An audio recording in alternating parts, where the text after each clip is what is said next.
दोस्तों, इस कहानी की शुरुआत होती है 10 रिंग्स यानी 10 जादुई चक्रों से। ये रिंग्स हजारों साल से अस्तित्व में है, पर ये कहां से आई और किसकी है, ये बात किसी को मालूम नहीं है। इन रिंग्स में अत्यधिक पावर्स है और इन्हें किसी भी हथियार की तरह इस्तेमाल किया जा सकता है। इसके अलावा इन्हें पहनने वाले इंसान की उम्र भी नहीं बढ़ती, मतलब एक तरह से वो अमर हो जाता है। इन रिंग्स को सिर्फ वही इंसान इस्तेमाल कर सकता है जो बहुत ताकतवर और होशियार है। लगभग 1000 साल पहले ये रिंग्स वेंगवू नाम के चाइनीज आदमी को मिली, और क्योंकि वो वेंगवू इन रिंग्स के काबिल था, इसलिए वो उसकी शक्ति का इस्तेमाल कर पाया। पर उसने इस ताकत का सही इस्तेमाल करने की कोशिश की, बजाय से पूरी दुनिया पर कब्जा करना शुरू कर दिया। वेंगवू ने अपनी एक आर्मी बनाई थी जिसका नाम था 10 रिंग्स। उसकी मदद से उसने सदियों तक पूरी दुनिया पर अपनी हुकूमत चलाई, लेकिन बाद में उसका इन सब से दिल भर गया और अब उसे चमत्कारों और जादुई शक्तियों में दिलचस्पी आने लगी। इसीलिए वेंगवू ने माइथोलॉजी की स्टडी करना शुरू किया। फिर 1996 में उसे तालो नाम की एक जगह के बारे में पता चला। तालो एक दूसरा डायमेंशन है जहां पर बहुत से रहस्यमय जानवर हैं और वो जगह जादुई शक्तियों से भरी है। वेंगवू ने इस दुनिया में तो अपनी पकड़ काफी मजबूत कर ली थी और अब वो तालो पर भी कब्जा करना चाहता था, इसलिए उसने उस जगह की काफी रिसर्च की। फिर एक दिन वो अपने कुछ साथियों के साथ तालो जाने के लिए निकल पड़ा। तालो का रास्ता एक जादुई जंगल के उस पार था। कोई भी आम इंसान उस जंगल को पार नहीं कर सकता था, क्योंकि वो एक जिंदा जंगल था जो कि भूल भुलैया की तरह था और वो तालो की तरफ बढ़ने वालों को मार डालता था। जब वेंगवू अपने साथियों के साथ उस जंगल में गया, तब जंगल ने उनकी गाड़ियों पर खतरनाक तरीके से हमला कर दिया, जिससे उसके सभी साथी मारे गए। लेकिन वेंगवू अपनी रिंग्स की वजह से बच गया। फिर वेंगवू किसी तरह उस जंगल को पार करता हुआ तालो के प्रवेश द्वार तक पहुंच जाता है। वहां पर उसे यिंगली नाम की एक औरत मिलती है जो कि तालो की गार्डियन थी। वेंगवू जैसे ही तालो में घुसने की कोशिश करता है, यिंगली उनसे लड़ना शुरू कर देती है। वेंगवू अपनी रिंग्स से उन पर हमला करता है, लेकिन फिर भी वो यिंगली को हरा नहीं पाता, क्योंकि तालो में रहने वाले सभी लोगों के पास जादुई शक्तियां थी और यिंगली तो एक बहुत ही ताकतवर योद्धा थी। यिंगली ने अपनी शक्तियों से न सिर्फ वेंगवू को अच्छी टक्कर दी, बल्कि उनकी रिंग्स को भी अपने काबू में कर लिया और वेंगवू को हरा दिया। लेकिन यिंगली ने वेंगवू को जान से नहीं मारा और वेंगवू भी यिंगली से नाराज नहीं हुआ, क्योंकि वो दोनों एक दूसरे को पसंद करने लगे थे। इसके बाद वेंगवू ने उस जंगल में आना जाना शुरू कर दिया और वो यिंगली के साथ वक्त बिताने लगा। अब उन दोनों को एक दूसरे से प्यार हो गया और उन्होंने शादी करने का सोच लिया। पर तालो के लोगों को उनका ये रिश्ता पसंद नहीं आया। यिंगली चाहती थी कि वेंगवू उनके साथ तालो में ही रहे, लेकिन वहां के लोगों ने वेंगवू की बुराइयों की वजह से उसे तालो में आने नहीं दिया। इसीलिए यिंगली तालो को छोड़कर वेंगवू के साथ चाइना चली गई और उसने उससे शादी कर ली। तालो को छोड़ने की वजह से यिंगली की सारी शक्तियां भी चली गई और यिंगली की अच्छाइयां देखकर वेंगवू ने भी अपने सारे बुरे काम बंद कर दिए, यहाँ तक कि उसने अपनी रिंग्स भी उतार कर रख दी। सन 2000 में वेंगवू के बेटे का जन्म हुआ, जिसे उसने नाम दिया शांगची, और इसके 4 साल बाद उसे एक बेटी भी हुई जिसका नाम था शियाली। अब वेंगवू की जिंदगी बिल्कुल बदल चुकी थी। वो एक अच्छा इंसान बन गया था और वो अपने परिवार के साथ बहुत खुश था। उधर दुनिया में खबर फैल गई थी कि वेंगवू ने अपनी रिंग्स उतार दी है और अब उसके पास कोई सेना भी नहीं है। इस बात से उसके दुश्मन बहुत खुश हुए और अब उन्हें वेंगवू से बदला लेने का सही मौका मिल गया। फिर सन 2007 में जब शांगची 7 साल का था और उसकी बहन शियाली 3 साल की थी, तभी एक दिन वेंगवू के कुछ दुश्मन उसके घर आ जाते हैं। लेकिन उस दिन वेंगवू कहीं बाहर गया हुआ था और घर पर यिंगली और उसके दोनों बच्चे थे। आयरन गैंग के लोग यहाँ वेंगवू को मारने आए थे, लेकिन वो घर पर नहीं था, इसलिए उन्होंने उसकी फैमिली को मारने का सोच लेते हैं। यिंगली उन्हें समझाने की कोशिश करती है, इससे वो बच्चों को तो छोड़ देते हैं, लेकिन यिंगली को मारने लगते हैं। फिर यिंगली भी उनसे लड़ना शुरू कर देती है। हालांकि यिंगली एक अच्छी फाइटर थी, लेकिन अब उसके पास जादुई शक्तियां नहीं थी, और क्योंकि वहां आयरन गैंग के बहुत सारे लोग आए थे, इसलिए वो उनके सामने टिक नहीं पाती और मारी जाती है। बाद में जब वेंगवू अपने घर पहुंचता है, तब तक उसके दुश्मन वहां से जा चुके थे। वेंगवू वहां पर यिंगली को मारा देखकर और आयरन गैंग के कुछ लोगों की लाशें देखकर समझ जाता है कि ये काम किसका है। इस घटना की वजह से वेंगवू को अच्छाई पर से भरोसा उठ जाता है और वो फिर से अपनी रिंग्स पहन लेता है ताकि वो उन लोगों से बदला ले सके। फिर वेंगवू उस अड्डे पर जाता है जहां पर आयरन गैंग के लोग मौजूद थे और वो शांगची को भी अपने साथ ले जाता है ताकि वो उन गुंडों की पहचान पहचान कर सके जिन्होंने उसकी मां को मारा था। फिर वेंगवू अपनी रिंग्स की मदद से उन सबको मार देता है, लेकिन वहां पर आयरन गैंग का लीडर मौजूद नहीं था, मतलब उसका बदला पूरा नहीं हुआ था। इसलिए वेंगवू यह तय करता है कि अब वो आयरन गैंग के लीडर को अपने बेटे के हाथों मरवाएगा। तब वेंगवू फिर से अपनी 10 रिंग्स ऑर्गेनाइजेशन चालू कर देता है और वो उसमें अपने बेटे को कड़ी ट्रेनिंग देना शुरू करता है। सांची को फाइटिंग की प्रैक्टिस करता देख उसकी बहन शियाली को भी फाइटिंग सीखने की इच्छा होती है, लेकिन वहां लड़कियों का आना अलाउड नहीं था। इसीलिए शियाली अकेले ही अपनी ट्रेनिंग करती है और वो सबको दूर से देखकर ही सीखने लग जाती है। उधर आयरन गैंग के लीडर को यह पता चल गया था कि वेंगवू उसे मारने वाला है, इसीलिए वो अपनी जान बचाने के लिए छुपना शुरू कर देता है। फिर सन 2014 में सांची 14 साल का हो जाता है। अब उसकी ट्रेनिंग पूरी हो चुकी थी और वो एक बहुत खतरनाक फाइटर बन गया था। वेंगवू ने आयरन गैंग के लीडर को ढूंढ लिया था, इसीलिए वो शांगची को उसे मारने भेजता है। फिर शांगची अमेरिका जाता है और वहां वो आयरन गैंग के लीडर को मार डालता है, लेकिन वो मिशन पूरा करने के बाद उसे ये एहसास होता है कि उसने बदले की आग में अपनी मां के संस्कारों को ही जला डाला। इसीलिए उसे बहुत पछतावा होता है और वो अपने पिता से दूर रहने का फैसला कर लेता है। फिर शांगची सैन फ्रांसिस्को चला जाता है और वो अपना नाम और पहचान बदलकर वहीं रुक जाता है। दूसरी तरफ शियाली अपने घर पर ट्रेनिंग कर रही थी और वो अपने भाई का इंतजार कर रही थी, लेकिन शांगची घर वापस नहीं आता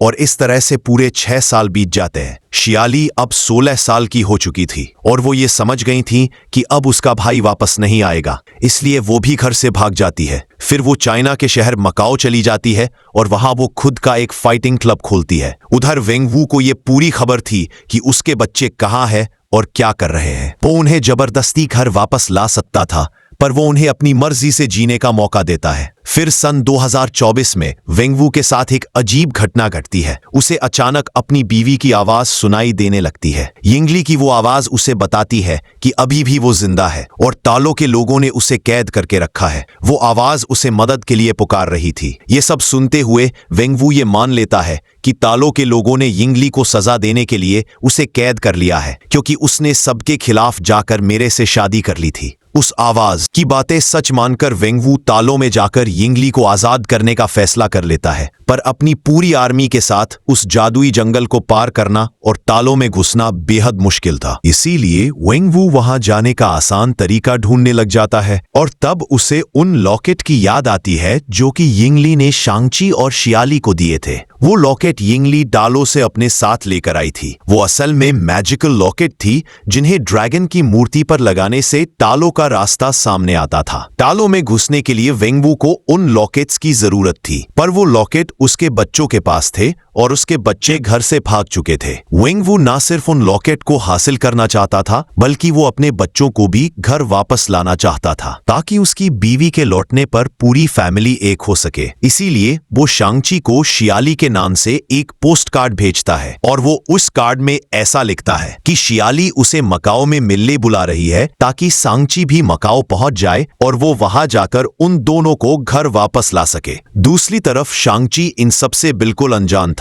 उसे घर छोड़े हुए 10 साल हो गए थे और वो अपनी पढ़ाई पूरी करके एक छोटी सी नौकरी कर रहा था। जब उसे शियाली के नाम का पोस्ट कार्ड मिलता है तो वो उसे इग्नोर कर देता है और इस तरह से कुछ दिन बीत जाते हैं। मतलब वेंगवू का वो प्लान फेल हो गया था। इसलिए वेंगवू अपने कुछ आदमियों को शांगची का वो लॉकेट छीनने सैन फ्रांसिस्को भेजता है। उधर जब शांगची अपनी फ्रेंड केटी के साथ एक बस से कहीं जा रहा था, तब उन पर 10 रिंग्स के आदमी हमला कर देते हैं। शांगची उन लोगों को भगा तो देता है, पर वो लोग उसका लॉकेट छीनने में कामयाब हो जाते हैं। इसके साथ ही लड़ाई के दौरान एक आदमी ने शांगची को ये भी बोल दिया था कि वो लोग उसकी बहन के पास भी जाएंगे। इसी वजह से शांगची मकाओ जाने का सोच लेता है ताकि वो अपनी बहन को बचा सके, और यही वेंगवू का नया प्लान था। जब शांगची मकाओ जाने लगता है तो उसकी फ्रेंड केटी भी उसके साथ वहां जाती है और तब शांगची अपनी फ्रेंड केटी को अपनी पूरी असलियत बता देता है। फिर वो दोनों मकाओ पहुंचकर शियाली के फाइटिंग क्लब में जाते हैं और वहां जब शांगची अपनी बहन से मिलता है तो शियाली पहले उस पर बहुत गुस्सा होती है, क्योंकि वो उसे अकेला छोड़कर घर से भाग गया था। बाद में जब शांगची अपनी बहन से उस पोस्ट कार्ड के बारे में पूछता है, तब उसे पता चलता है कि वो कार्ड शियाली ने उसे नहीं भेजा था। तभी उस क्लब पर 10 रिंग्स के बहुत सारे आदमी आदमी हमला कर देते हैं। शांगची और शियाली उनसे लड़ने की बहुत कोशिश करते हैं, लेकिन वो लोग शियाली का लॉकेट छीन लेते हैं और तब वेंग वू उनके सामने आता है और वो शांगची, केटी और शियाली को वापस अपने घर लेकर चला जाता है। वहां वेंग वू उन्हें बताता है कि उसे यिंग ली की आवाज सुनाई दे रही है और वो उसे मदद के लिए पुकार रही है। फिर वो उन लॉकेट का इस्तेमाल करके तालों का जादुई नक्शा बनाता है और बोलता है कि तालों में जाने का वो खास रास्ता साल में सिर्फ एक बार एक फेस्टिवल के दिन खुलता है और वो फेस्टिवल 3 दिन बाद ही था। इसीलिए वेंग वू ने यह तय किया कि वो उस फेस्टिवल के दिन अपनी फौज के साथ तालों में जाएगा और अगर वहां के लोगों ने उसका विरोध किया तो वो सबको मार देगा। शांगची को ये सब बातें बेकार लग रही थी क्योंकि उसकी मां जिंदा है और कैद में है, इसीलिए वो अपने पिता को तालों में हमला करने से मना करता है। इससे वेंग वू बहुत गुस्सा हो जाता है और वो शांगची, शियाली और केटी को एक तहखाने में बंद कर देता है। उस तहखाने में उन्हें ट्रेवर लेटरी मिलता है। ट्रेवर वही एक्टर था जिसने कुछ साल पहले 10 रिंग्स का लीडर बनने की एक्टिंग की थी और ये बात वेंग वू को पसंद नहीं आई थी। इसलिए ट्रेवर के गिरफ्तार होने के बाद 10 रिंग्स के आदमी उसे चाइना लेकर चले गए थे ताकि वेंग वू उसे मार सके। लेकिन जब वेंग वू उसे मारने ही वाला था तब ट्रेवर ने अपनी एक्टिंग से 10 रिंग्स के लोगों का दिल जीत लिया। इस वजह से वेंग वू ने उसकी जान बख्श दी और उसे अपने मनोरंजन के लिए वहीं रख लिया। जब शांगची, शियाली और केटी उससे मिलते हैं तो ट्रेवर उन्हें अपने बारे में बताता है और वो उन्हें मॉरिस से मिलवाता है। मॉरिस तालों का एक जादुई प्राणी था जिसे वेंग वू ने कुछ साल पहले तालों के बाहर के जंगल से उठाया था। उस तहखाने में रहते रहते मॉरिस और ट्रेवर दोस्त बन गए थे और ट्रेवर उसकी भाषा समझने लग गया था। जब मॉरिस शांगची और शियाली को देखता है तो समझ जाता है कि वो दोनों यिंगली के बच्चे हैं और उन्हें देखते ही उसे अपने घर की याद आती है। इसलिए वो ट्रेवर को बोलता है कि वो तालों में जाने का एक खुफिया रास्ता जानता है। इसी दौरान शियाली ने उस तहखाने से भागने का तरीका ढूंढ लिया था, इसलिए वो सब वहां से निकलकर तालों जाने का फैसला करते हैं ताकि वो वेंग वू से पहले वहां पहुंचकर सबको साधना कर सके। फिर वो सब 10 रिंग्स के लोगों से बचते हुए वहां से भागते हुए जादुई जंगल के बाहर पहुंच जाते हैं। वहां मॉरिस उन्हें उस भूल भुलैया से बाहर निकलने का रास्ता बताता है और वो उस जंगल को पार करके तालों के अंदर पहुंच जाते हैं। वहां पर उन्हें यिंगली की बहन यिंगनान मिलती है जो कि अपने भांजे और भांजी का स्वागत करती है। फिर शांगची और शियाली अपनी मौसी को बताते हैं कि उनके पिता को लग रहा है कि उनकी मां तालों में कैद है, इसलिए वो यहाँ आने वाले हैं। और तब यिंगनान उन्हें इन बातों के पीछे का सच बताती है जिसमें तालों का पूरा इतिहास शामिल था। हजारों साल पहले जब तालों के लोग शांति से जी रहे थे तब अचानक उनकी दुनिया में दूसरी डायमेंशन का पोर्टल खुल गया जिसमें से बाहर निकली एक राक्षस की फौज। उस मॉन्स्टर्स का नाम था ड्रेवल एंड डार्कनेस। वो और उसके साथी दूसरों की आत्मा चुरा के अपना पेट भरते थे। उन्होंने तालों में घुसकर बहुत तबाही मचाई और कई लोगों को मारा। वो तालों से निकलकर पृथ्वी की तरफ बढ़ रहे थे, लेकिन तभी तालों की नदी में से एक जादुई ड्रैगन बाहर निकला जिसका नाम था द ग्रेट प्रोटेक्टर। इस प्रोटेक्टर ड्रैगन की शक्ति के आगे वो आत्मा भक्षक कमजोर पड़ने लग गए। फिर तालों के लोगों और ग्रेट प्रोटेक्टर ने मिलकर उस ड्रेवल और उसकी पूरी फौज को वापस उसके डायमेंशन में भेज दिया। प्रोटेक्टर ड्रैगन ने वहां पर अपनी खान से एक मजबूत दरवाजा बना दिया ताकि वो आत्मा भक्षक वहां से बाहर न निकल सके।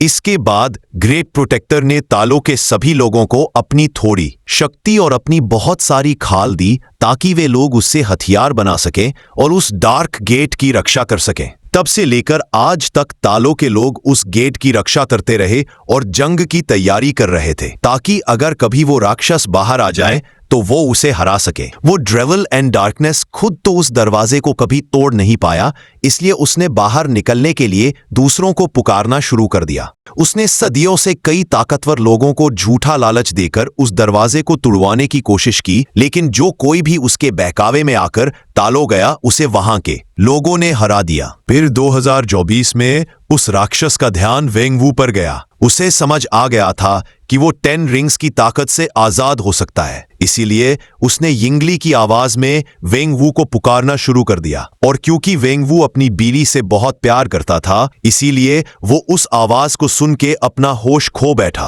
और उसने तालों में जाकर उस दरवाजे को तोड़ने का फैसला कर लिया। यिंगनान की पूरी बात सुनकर शांगची और शियाली समझ गए कि अगर उनके पिता को रोका नहीं गया तो यह दुनिया तबाह हो जाएगी। इसीलिए उन्होंने जंग की तैयारी शुरू कर दी। फिर यिंगनान उन दोनों को ड्रैगन की खाल का कवच और उन्हें लड़ाई के नए तरीके सिखाती है। इसके साथ ही किटी भी वहां तीर चलाना सीखती है। फिर 3 दिन बाद जब उस फेस्टिवल के दिन टालो का रास्ता खुलता है, तब वेंगवू अपनी फौज के साथ वहां आ जाता है। वहां के लोग उसे समझाने की कोशिश करते हैं कि उस दरवाजे के पीछे उसकी बीवी नहीं बल्कि एक राक्षस है जो कि उसे बहका रहा है, लेकिन वो किसी की नहीं सुनता और वो अपने आदमियों को सबसे लड़ने को बोलता है और वो खुद उस दरवाजे को तोड़ने निकल जाता है। फिर टालो और 10 रिंग्स के लोगों की जोरदार लड़ाई शुरू हो जाती है और शांग-ची अपने पिता को रोकने जाता है। शांग-ची के पास अब नया कवच और हथियार थे, लेकिन वो अब भी अपने पुराने तरीके से लड़ रहा था। इसलिए वो कुछ देर तो वेंगवू के आगे टिक जाता है, लेकिन आखिर में वो हार जाता है और फिर वेंगवू उसे वहां एक नदी में फेंक देता है और वो उस डार्क गेट के पास पहुंच जाता है। फिर वो अपनी रिंग्स का इस्तेमाल करके उस गेट को तोड़ना शुरू कर देता है, पर वो गेट बहुत बड़ा और मजबूत था, इसलिए वो आसानी से टूटता नहीं, लेकिन उसमें कुछ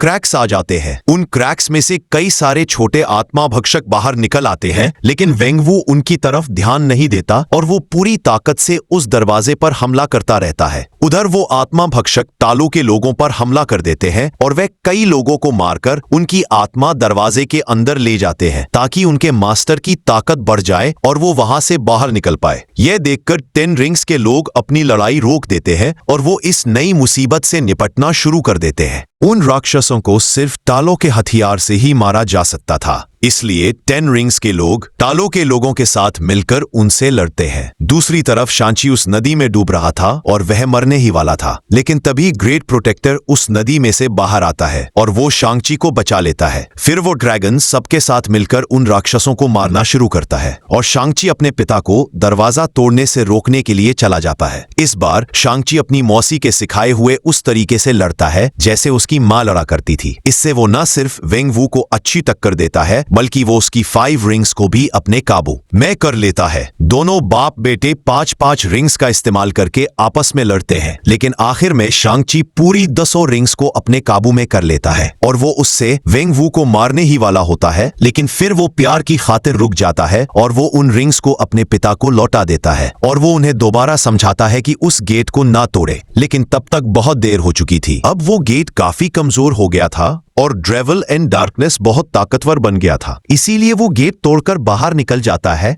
और तब वेंगवू को अपनी गलती का एहसास होता है। फिर वो ड्रेवल शांग-ची पर हमला करता है, लेकिन वेंगवू उसे बचा लेता है, पर तभी वो राक्षस पीछे से उसे पकड़ लेता है और उसकी आत्मा निकालना शुरू कर देता है। मरते मरते वेंगवू अपनी रिंग्स शांग-ची को दे देता है। फिर वो राक्षस तालों की तरफ बढ़ने लगता है, पर तभी ग्रेट प्रोटेक्टर उसे अपनी शक्तियों से नदी में घेर लेता है और वो ड्रेवल को मारने ही वाला होता है कि तभी उसके साथी उसे बहुत सारी आत्माएं लाकर देते हैं, जिससे उसकी ताकत बढ़ जाती है और वो प्रोटेक्टर की पकड़ से छूट जाता है। फिर ड्रेवल प्रोटेक्टर को ही पकड़ लेता है और वो उसकी आत्मा को निगलना शुरू कर देता है। अगर वो ड्रैगन की आत्मा छीन लेता तो उसे हराना नामुमकिन हो जाता है, लेकिन तभी केटी दूर से ही ड्रेवल के गले पर एक तीर मार देती है, जिसकी वजह से प्रोटेक्टर आजाद हो जाता है और वो फिर से ड्रेवल को पानी में कैद कर देता है। और तब शांग-ची अपनी रिंग्स उस राक्षस के पेट में डाल देता है और वो उन्हें फुल चार्ज करके उसके पेट में ब्लास्ट कर देता है, जिससे ड्रेवल एंड डार्कनेस के टुकड़े हो जाते हैं